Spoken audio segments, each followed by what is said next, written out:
Welcome to The Explainer. Today, we're digging into the story of Amazon. How does a company that literally started in a garage go on to completely upend global retail? Well, it all comes down to the absolutely relentless vision of one man. So, here's how we're going to break it down. First, we'll get into the Bezos blueprint, the mind behind it all. Then, we'll look at the birth of this everything store. After that, we'll unpack the customer flywheel, their core philosophy. Then we'll look at some of their wildest bets, the ones where people thought they were crazy. And finally, we'll dive into the intense culture that makes it all tick. All right, let's get right into it. The thing is, to really get Amazon, you have to go back, way back. You have to understand the kid who dreamed it all up. You can see the seeds of Amazon right from the start. At 12 years old, he's making a numerical survey to rate his teachers, not on popularity, but on how they teach. Talk about data-driven. Then in high school, he's already saying his goal is to get to outer space, and he figures making a fortune is the only way to fund it. He ends up on Wall Street at a hedge fund that's all about using computers to find patterns in the market. And then comes the lightning bolt moment in 1994. He sees a stat that the web is growing 2,300% a year. 2,300%! So he just quits his high-paying job to start, well, something on the internet. That's it right there, the DNA of Amazon. Data, huge ambition, and a love for complex systems. And it wasn't just his intellect. Even his personality was, well, a tool. His former CIO described his infamous laugh as disarming and punishing. Like a weapon he could use to drive his vision forward. It's just wild to think about. Okay, so he has this vision, this drive, but how does it actually become a company? The key thing to get is that Bezos wasn't just thinking about building an online bookstore. Nope, he was thinking bigger. He wanted to build an everything store. So why books? Of all the things he could have sold online, why start there? Well, it wasn't a guess. He actually made a list of 20 different product categories and analyzed them, and books just popped out as the perfect place to start. Think about it. A book is a book, no matter where you buy it. It's a pure commodity. Sourcing was pretty simple, with only 2 main distributors, and crucially, nobody was really doing a good job selling them online yet. But the real kicker, an online store could offer a massive selection, something no physical bookstore could ever hope to match. It was the perfect beachhead. Even the name wasn't a sure thing at first. His first idea was Cadabra, as in abracadabra, but his lawyer pointed out that on the phone it sounded a lot like cadaver. Yeah, not great for business. So he pivoted to Amazon. But get this, he also considered relentless.com. His friends told him it sounded kind of sinister, but he registered the domain anyway. And if you go type relentless.com into your browser right now, guess where it takes you? Yep, it's a little Easter egg that tells you everything you need to know about the company's DNA. And that relentlessness was baked in from day one, along with just scrappy resourcefulness. For instance, in the early days, book distributors had a 10-book minimum order. Amazon often only needed 1 or 2 books per customer. So what did they do? They found a loophole. They'd order the 1 book they actually needed and 9 copies of an obscure, out-of-stock book about lichens. The distributor would ship the 1 book and a note saying the other 9 were unavailable. Problem solved. That's the kind of thinking we're talking about. All right, so how did they go from a scrappy bookstore to, well, Amazon? It wasn't just about selling more stuff. The secret sauce, the real engine of growth, was a concept Bezos sketched on a napkin. He called it the flywheel, and it's powered by this fascinating dual identity, part missionary, part mercenary. Let's start with the missionary side. This is the face Amazon shows the world. Their stated mission is all about being customer-obsessed. Everything, and I mean everything, is supposed to be geared towards making the customer's life better. Think easy returns, one-click ordering, helpful customer reviews. It's all part of this holy crusade for the customer. And the way Bezos explains it, it's a perfect alignment. He says, we make money when we help customers make purchase decisions. So if they help you, they win. Simple as that.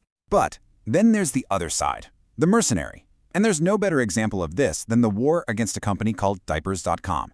This startup, Quidsy, was getting really popular. So what did Amazon do? They secretly launched Amazon Mom to offer huge discounts on the same products. They dropped their own prices on diapers by up to 30%, losing millions of dollars a month just to bleed their rival. It made Quidsy's investors super nervous, and when it looked like Walmart might buy them, Amazon made it clear the price war would continue. In the end, Amazon bought Quidsy for over $500 million. The threat was just gone. And that's the flywheel in action. It's actually a brilliant self-reinforcing loop. Look, it starts with lower prices. That brings in more customers. More customers mean more sales volume. That high volume gives Amazon way more leverage with its suppliers to get better deals. That greater efficiency lowers their costs. And what do they do with those savings? They pass them right back to the customer in the form of, you guessed it, even lower prices. It just keeps spinning faster and faster, and once it's going, it's almost impossible for anyone else to stop. Okay, so to keep this monster of a flywheel spinning, you need fuel. And for Amazon, that fuel came from making these huge, long-term bets. Bets that, frankly, made Wall Street and a lot of other people think they had completely lost their minds. And this wasn't a secret. He literally told shareholders in his very first letter back in 1997 that they were going to make bold, not timid investment decisions. He was playing the long game from day one, even if it meant sacrificing short-term profits. Take Amazon Web Services, AWS. This thing is a juggernaut today, but it started out as just a way to fix an internal problem. See, their own engineering teams were getting bogged down. It was slow to launch anything new. So Bezos had this idea. What if they broke down computing into simple, fundamental building blocks, or primitives? And then, and this is the genius part, what if they didn't just use it for themselves, but offered those primitives, things like data storage and computing power, to the entire world as a utility? You'd pay for it just like electricity. And just like that, they basically invented the cloud computing industry. Or look at the Kindle. You'd think that was a no-brainer, right? Wrong. There was huge resistance inside Amazon. Executives were saying, look, this is risky, it's disruptive, we don't even know how to make hardware. They were worried it would kill their very successful physical book business. But Bezos just bulldozed through it. He argued that if they wanted to win in digital books, they had to control the entire customer experience, from the device in your hand to the store you bought the book from. He said, if you're running both businesses, you'll never go after the digital one with tenacity. He was willing to cannibalize his own business to own the future.